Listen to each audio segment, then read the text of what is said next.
दोस्तों, श्रीमद् वाल्मीकि रामायण महात्म्य का आज हम पहला अध्याय के बारे में जानेंगे, जिसमें बताया गया है कलयुग की स्थिति, कली काल के मनुष्यों के उद्धार का उपाय, रामायण पाठ, उसकी महिमा, उसके श्रवण के लिए उत्तम काल आदि का वर्णन।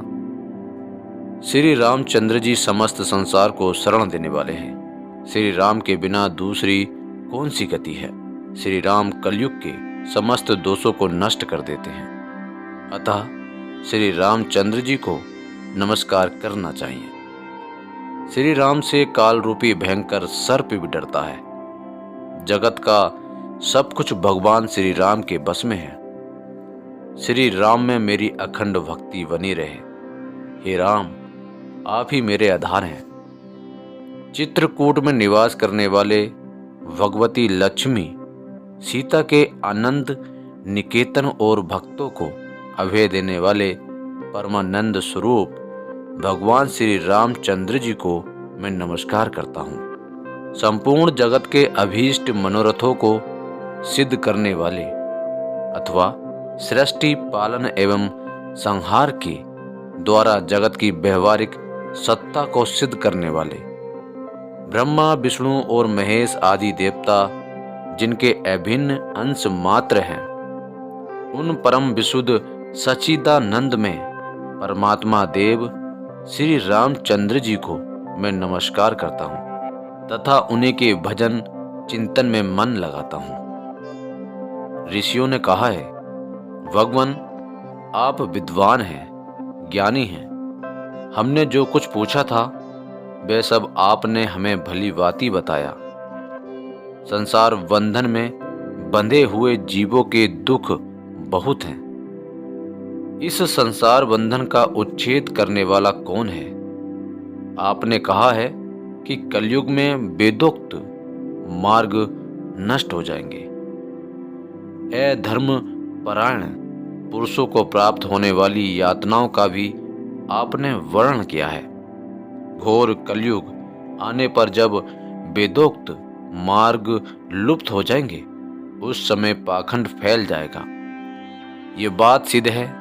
प्राय सभी लोगों ने ऐसी बात कही है।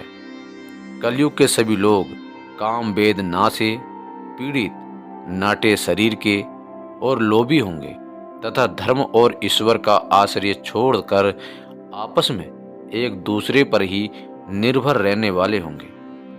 प्राय सब लोग थोड़ी आयु और अधिक संतान वाले होंगे। उस युग की स्त्रियां अपने ही शरीर के पोषण में तत्पर और वेश्याओं के समान आचरण में प्रवृत्त होंगी। वे अपने पति की आज्ञा का अनादर करके सदा दूसरों के घर जाया आया करेंगे। दुराचार पुरुषों से मिलने की सदैव अभिलाषा करेंगी। उत्तम कुल की स्त्रियां भी पर पुरुषों के निकट ओछी बातें करने वाली होंगी। शरीर को शुद्ध और सुसंस्कृत बनाए रखने के सद्गुणों से वंचित होंगी। कलयुग में अधिकांश स्त्रियां वाचाल यानी व्यर्थ बकवास करने वाली होंगी। भिक्षा से जीवन निर्वाह करने वाले सन्यासी भी मित्र आदि के स्नेह बंधन में बंधे रहने वाले होंगे। वे भोजन के लिए चिंतित होने के कारण लोभ बस शिष्यों का संग्रह करेंगे। स्त्रियां दोनों हाथों से सिर खुजलाती हुई गृहपति की आज्ञा का जानबूझकर उल्लंघन करेंगी। जब ब्राह्मण पाखंडी लोगों के साथ रहकर पाखंड पूर्ण बातें करने लगे, तब जानना चाहिए कि कलयुग खूब बढ़ गया है। ब्राह्मण इस प्रकार घोर कलयुग आने पर सदा पाप परायण रहने के कारण जिनका अंतकरण शुद्ध नहीं हो सकेगा, उन लोगों की मुक्ति कैसे होगी। धर्मात्माओं में श्रेष्ठ सर्वज्ञ सूत जी, देवादिदेव देवेश्वर जगत गुरु भगवान श्री रामचंद्र जी जिस प्रकार संतुष्ट हों, वह उपाय हमें बताइए। मुनि श्रेष्ठ सूत जी, इन सारी बातों पर आप पूर्ण रूप से प्रकाश डालिए। आपके वचन अमृत का पान करने से किसको संतोष नहीं होता है। सूत जी ने कहा, मुनिवरों, आप सब लोग सुनिए। आपको जो सुनना अभीष्ट है वह मैं बताता हूँ। महात्मा नारद जी ने संतन कुमार को जिस रामायण नामक महाकाव्य का गान सुनाया था वह समस्त पापों का नाश और दुष्ट ग्रहों की बाधा का निवारण करने वाला है। वह संपूर्ण वेदार्थों की सम्मित के अनुकूल है। उससे समस्त दुख स्वप्नों का नाश हो जाता है। वह धन्यवाद के योग्य तथा भोग और मोक्ष फल प्रदान करने वाला है। उसमें भगवान श्री रामचंद्र जी की लीला कथा का वर्णन है। वह काव्य अपने पाठक और श्रोताओं के लिए समस्त कल्याणमयी सिद्धियों को देने वाला है। धर्म, अर्थ, काम और मोक्ष इन चारों पुरुषार्थों का साधक है, महान फल देने वाला है। यह अपूर्व काव्य पुण्य में फल प्रदान करने की शक्ति रखता है। आप लोग एकाग्रचित होकर इसे श्रवण करें। महान पातकों अथवा संपूर्ण उपपातकों से युक्त मनुष्य भी उस ऋषि प्रणीत दिव्य काव्य का श्रवण करने से शुद्धि अथवा सिद्धि प्राप्त कर देता है। संपूर्ण जगत के हित साधनों में लगे रहने वाले जो मनुष्य सदा रामायण के अनुसार बर्ताव करते हैं वे ही संपूर्ण शास्त्रों के मर्म को समझने वाले और कृतार्थ होते हैं। बी प्रभु, रामायण धर्म, अर्थ, काम और मोक्ष का साधन तथा परम अमृत रूप है। अतः सदा भक्ति भाव से उसका श्रवण करना चाहिए। जिस मनुष्य के पूर्व जन्मोपार्जित सारे पाप नष्ट हो जाते हैं उसी का रामायण के प्रति अधिक प्रेम होता है। ये निश्चित बात है। जो पाप के बंधन में जकड़ा हुआ है वह रामायण की कथा आरंभ होने पर उसकी अवहेलना करके दूसरी निम्न कोटि की बातों में फंस जाता है। उन असद गाथाओं में अपनी बुद्धि के आसक्त होने के कारण वह तद अनुरूप ही बर्ताव करने लगता है। इसलिए द्विजेंद्र गण, आप रामायण नामक परम पुण्यदायक उत्तम काव्य का श्रवण करें, जिसके सुनने से जन्म का जरा और मृत्यु के भय का नाश हो जाता है तथा श्रवण करने वाला मनुष्य पाप दोष से रहित हो अच्युत स्वरूप हो जाता है। रामायण काव्य अत्यंत उत्तम, वर्णनीय और मनोवांछित वर देने वाला है। वह उसका पाठ और श्रवण करने वाले समस्त जगत को शीर्ष ही संसार से पार कर देता है। उस आदि काव्यों को सुनकर मनुष्य श्री रामचंद्र जी के परम पद को प्राप्त कर लेता है।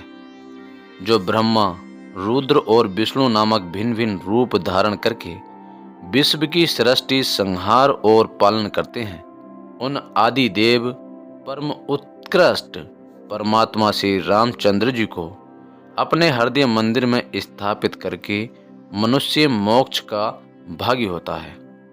जो नाम तथा जाति आदि विकल्पों से रहित कार्य कारण से परे सर्वोत्कृष्ट वेदांत शास्त्रों के द्वारा जानने योग्य एवं अपने ही प्रकाश से प्रकाशित होने वाला परमात्मा है, उसका समस्त वेदों और पुराणों के द्वारा साक्षात्कार होता है।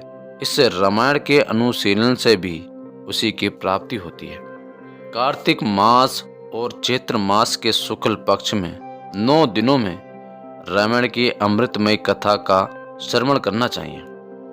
जो इस प्रकार की श्री रामचंद्र जी के मंगलमय चरित्र का श्रवण करता है वह इस लोक और परलोक में भी अपनी समस्त उत्तम कामनाओं को प्राप्त कर लेता है।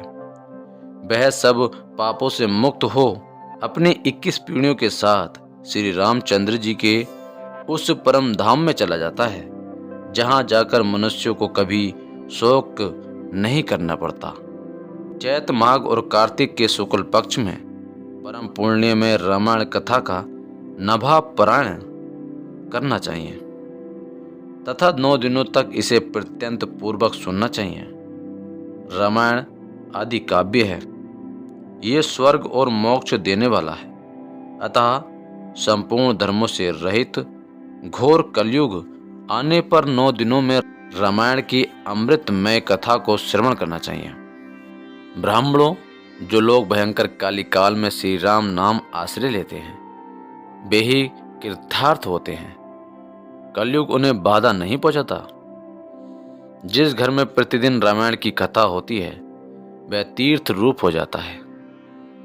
वहां जाने से दुष्टों के पापों का नाश होता है। तपोधनों, इस शरीर में तभी तक पाप रहते हैं जब तक मनुष्य श्री रामायण कथा का भली भांति श्रवण नहीं करता। संसार में श्री रामायण की कथा परम दुर्लभ ही है। जब करोड़ों जन्मों के पुण्यों का उदय होता है, तभी उसकी प्राप्ति होती है। श्रेष्ठ ब्राह्मणों, कार्तिक, माघ और चैत्र के शुक्ल पक्ष में रामायण के श्रवण मास से राक्षस भाव में उत्पन्न सूदास भी शाप मुक्त हो गए थे। सूदास ने महर्षि गौतम के शाप से राक्षस शरीर प्राप्त किया था। वे रामायण के प्रभाव से ही पुनः उस श्राप से छुटकारा पा सकते थे। जो पुरुष श्री रामचंद्र जी की भक्ति का आश्रय ले लेता है, प्रेम पूर्वक इस कथा का श्रवण करता है, वह बड़े बड़े पापों तथा पातक आदि से मुक्त हो जाता है। इस प्रकार श्री स्कंद पुराण के उत्तरखंड में नारद संतन कुमार संवाद के अंतर्गत रामायण महामात्म्य विषयक कल्प का अनुकीर्तन नामक प्रथम अध्याय पूरा हुआ। तो दोस्तों, रामायण का दूसरा अध्याय जानने के लिए चैनल को सब्सक्राइब करें, वीडियो को लाइक करें और इसी तरह की हम वीडियो इस चैनल पर लाते रहेंगे और अन्य हिंदू धर्म ग्रंथों को हम इस चैनल पर अपने माध्यम से आपको सुनाते रहेंगे, समझाते रहेंगे। धन्यवाद।